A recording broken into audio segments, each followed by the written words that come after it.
This little locomotive is the Lilly Belle from Walt Disney's Carolwood Pacific Railroad. It is from Bachmann's Lilly Belle train set, and it is one of my favorite sets in my collection. Mostly because I am a fan of Disney and trains, though the latter is more obvious. The Lilly Belle is a 1/8 scale locomotive based on the Central Pacific number 173, an American 440 type, and is named after Walt's wife, Lillian Disney. The locomotive was built by a mix of Walt and the Walt Disney Studios machine shop. Walt had helped in the construction of the headlamp and smokestack, however, the wooden cab was built entirely by himself. The rest of the locomotive was built in the machine shop, led by Roger E. Brogy. After the Lilly Belle was completed, the loco would get its first test run at the studios on December 24th, 1949. It wasn't until May 7th, 1950, when the Lilly Belle would run on the Carolwood Pacific. The Lilly Belle would also have quite a few pieces of rolling stock to pull on the new line. In this case, the gondolas featured in this set were built by the studio's machine shop, while the boxcar and caboose were built in the prop shop.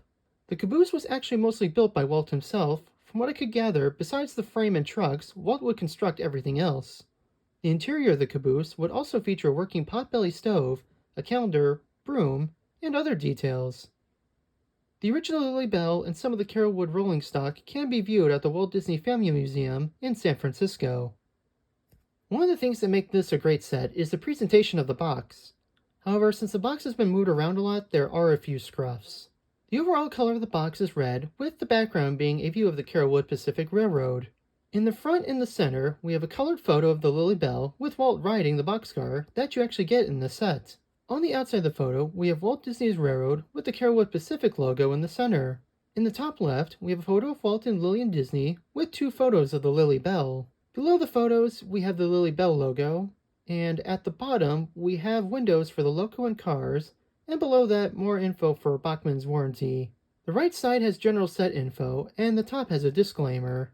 On the back of the box, we have the same background as the front. At the top, we have a photo of the whole train together, and below we have the Lilly Belle nameplate and set info. At the bottom, we have some ideas for track expansion, with more Bachmann info below. On the left side, we just have more general set info, and on the right side, we have the same photos as the front, with a Carolwood Pacific ticket, and a brief history of Walt and his Carolwood Pacific. The top and bottom of the box, starting from the left, we have the same photo as the front, the full train, and then a little info on the Carolwood Pacific and the Lilly Belle. The left and right side of the box are practically the same as the top and bottom, just more condensed. The box can be opened from either the left and right side, and inside the box, we have a piece for the loco and cars, and one for the controller and rails. The bottom piece holds the loco and cars. The loco is protected by a plastic cover, while the cars are unprotected. Inside the top piece, we have 12 curves, 1 straight, 1 re-railer, some paperwork, and the power pack. The loco used for the Lilly Belle is Bachmann's old American 440 tooling. As such, this means the locomotive and tender are made of plastic with minimal detail. The paint scheme, however, is much more elaborate. To start off, the wheels are painted red, with the middle of the drivers being unpainted. It is like the real loco, except much more exaggerated. Above the drivers, the bands around the wheels are painted in gold. The pistons are painted red with gold on each end of the cylinder. Above the cylinder is painted green with some gold lining. Above the wheels, the walkway is painted in a darkish gray with gold lining on the side. The boiler is painted in the same darkish gray with gold banding, and running across the boiler is a gold handrail. Sitting above the boiler, the sand dome is red with the loco number printed in gold on a green emblem. The top of the dome has yellow banding. The steam dome is red with a gold center and yellow banding on the top. The bell holder is red with the bell having a somewhat metallic look, and the smoke box is a lighter gray with a gold and red number plate. The loco number is printed in gold on the plate, and standing above is the smokestack, which has a much darker gray. The headlight is red with gold lining, and on the sides we have a simplified illustration of the landscape on the left and the caribou on the right. The cowcatcher is painted red, with the deck being the same gray as the boiler, with 2 gold flag holders on each end. In the back, the cab is painted a brownish orange, with the windows lined in red. At the bottom of the cab, the Lilly Belle is printed in yellow on a green backdrop. Moving back to the tender, the trucks are painted green, with the wheels being painted red. The body of the tender is the same gray as the boiler, with a red center with gold lining on the outside, and green lining on the inside. In the center of the tender, we have the loco number C and P printed in gold on a green emblem with a gold border. At the top of the body, we have another gold border, The front of the tender features two smaller patterns on the tender sides. The back of the tender is almost identical to the sides, with the exception of just having the loco number. The top of the tender is painted green, with the toolbox area painted gray. For a smaller locomotive, the Lilly Belle is quite the elaborate paint scheme, and I'm impressed how much Bachmann was able to get it as close as possible to the real thing. As for detail, the wheels are simply spoked wheels, and they do not have the counterweights, unlike the real loco.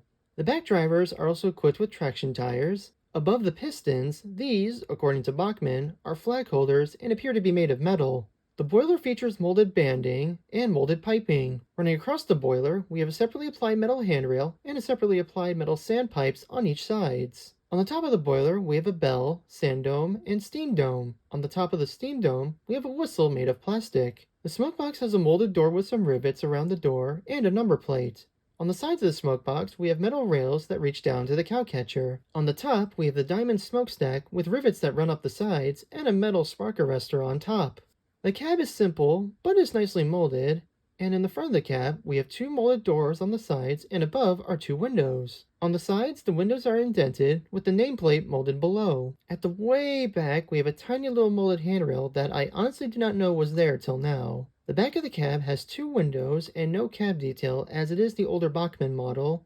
As for the roof, below the roof we have a nicely etched grooves, and at the top is mostly flat, with a protruded border. The tender also doesn't have a lot of detail, but on the body we have tons of molded rivets. In the front of the tender, we have separately applied brake wheel, little molded levers, and toolboxes. In the back, we just have some more rivet detail. On the top of the tender, we have a water hatch and rivets, and the coal load is not a coal load, but just the wood load piece painted black.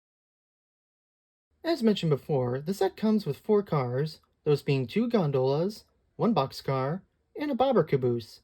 The cars are made of plastic and come with plastic wheels.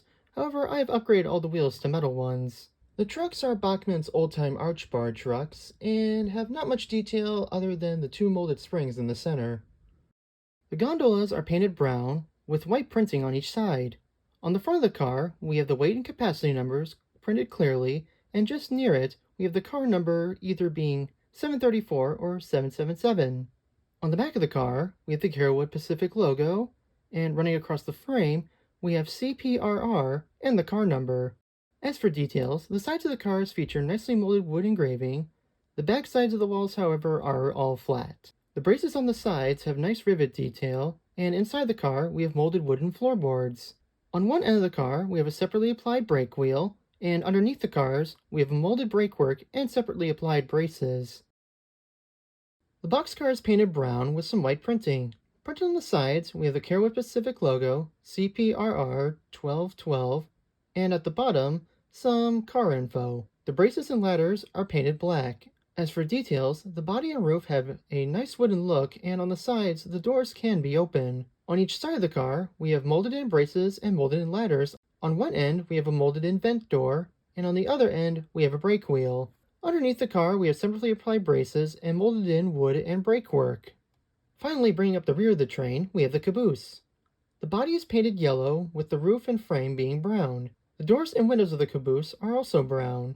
Underneath the roof is painted green, with the marker lights being green as well. On each side, we have the Carolwood Pacific Railroad, Carolwood logo, and car number printed in green. As for details, on the body we have molded-in handrails and wood plank detailing. There are also windows and marker lights with painted red lights. On the front and back, we have more molded handrails with more wood plank detailing.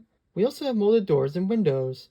On each deck, we have separately applied handrails, and on one end, a handbrake. The roof has wooden boards running across the top, and on one end, we have a smokestack. The frame has some molded suspension work, and underneath we have some molded brakework. The set comes with an oval set of Bachmann steel alloy Easy Track. That being said, I will instead be using my nickel silver, as the steel track after some cleaning was not working properly.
And that was the Lilly Belle set from Bachmann Trains.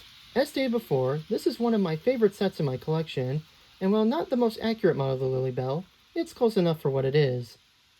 The set is currently out of production, hard to find, but hopefully with Bachmann's newly tooled 440, they can work on bringing out an updated model and cars for the market. Thanks for watching, and see you in the next one.